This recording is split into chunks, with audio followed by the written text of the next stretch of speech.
So, Jinen-san, we are living in a very difficult times in the world at the moment. We have coronavirus and there's war in Ukraine.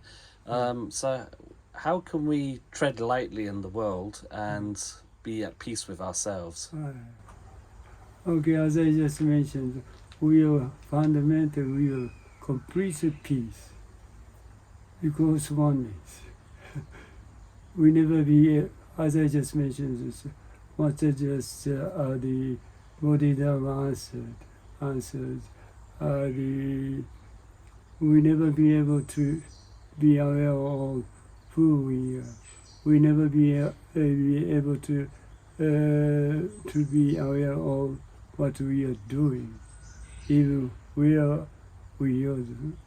completely we are doing completely without awareness because of oneness.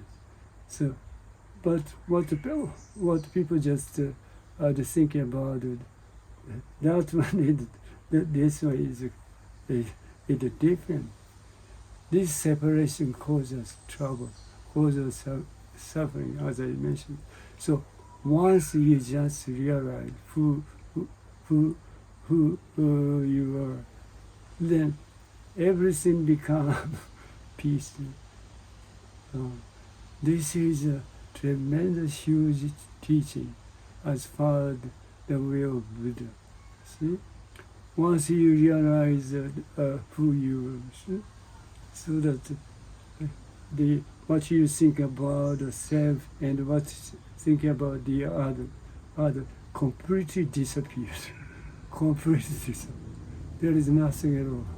Nothing at all. Even just kind of trouble in Europe, the kind of things in Japan, but nothing completely. What you think about trouble or thinking or something completely disappear because of one. This is our true self. Completely peace. So you don't need to just make a peace a world or a peace society. Although I don't deny that, but once it just become who the true yourself, then you'll be able to understand, oh, we are completely peace.